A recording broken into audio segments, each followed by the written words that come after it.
Hey, what's up? It's Symphony here. Subscribe to my brother Mr. Creepy as Hell channel, and when you're watching his videos, make sure you stay in one piece.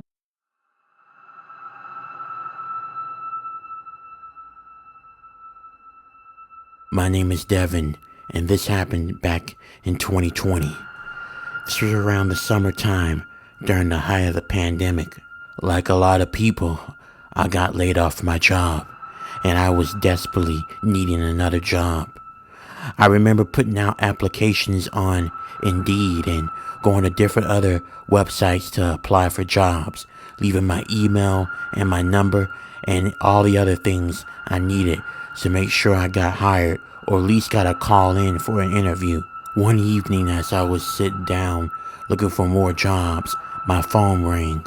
When I picked it up, there was a man on the other end, and he said to me, Hello, is this Devin? "This is him," I replied. Oh, that's great. So I saw your advertisement on Indeed, and I think you'll be a perfect candidate for the job that I need you for. You'll be like a recruiter, like a hiring manager. And from what you put on your application, including your resume, I think this job perfectly fits you, sir. So, I'd like you to come over tomorrow and, we can go ahead and get you set up and get you started working on your first day. Not to mention the pay is really good. I was both excited and confused because I never heard of a job, if rarely, that they hire you on the spot without even doing an interview. But at the same time, I wasn't complaining. I really needed a job, and this guy was offering me one, and he told me that it's good pay, so there's no way I was going to turn it down. "Yes, sir, no problem. I happily accept the job offer." Awesome. Alright, well, I'm gonna text you the address, and I will see you tomorrow.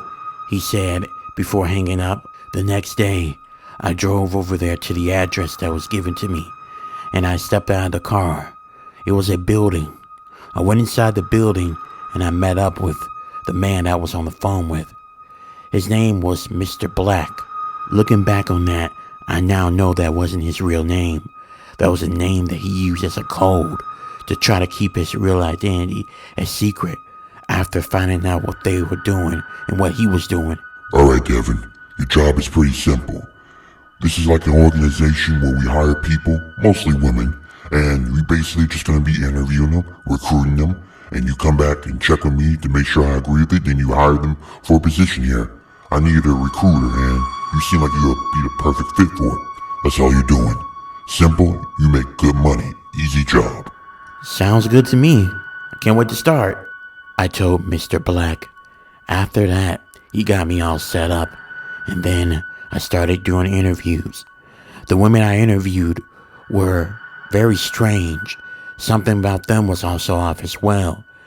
They would usually come into office wearing very skimpy clothes and revealing clothes as well.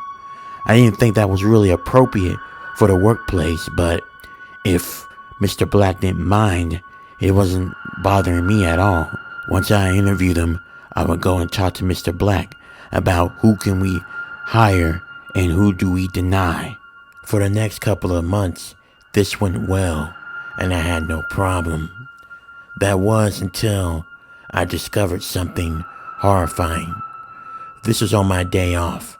I came in as Mr. Black was on the phone, and what I heard him said really made me sick to my stomach, and I was really grossed out that I was tricked into being a part of this mess. Perfect, man. Listen, these women are top notch. Trust me. They were recruited by one of my workers, and he knows what to look for. These women are not just any old prostitute. They're elite prostitute, and they'll make you feel really good, sir. When I heard him mention the word prostitute, every bad feeling I had about him came back up on the surface. I knew that there was something off about this guy, but prostitution was a whole nother level of sickness, and not to mention I felt disgusted with myself.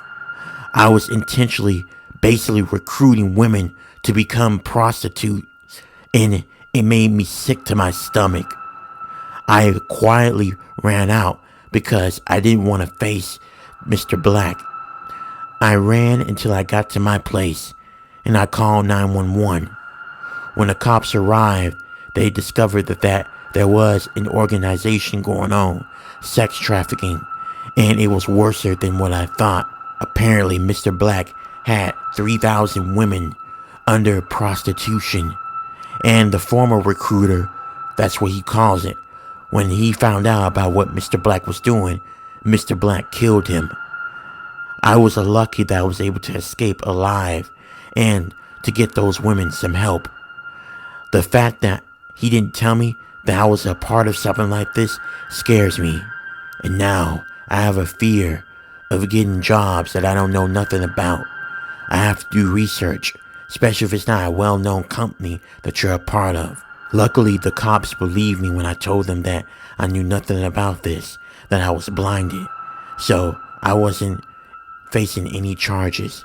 I couldn't say the same about Mr. Black though. I'm just glad that I was able to help those women to escape from that disgusting world.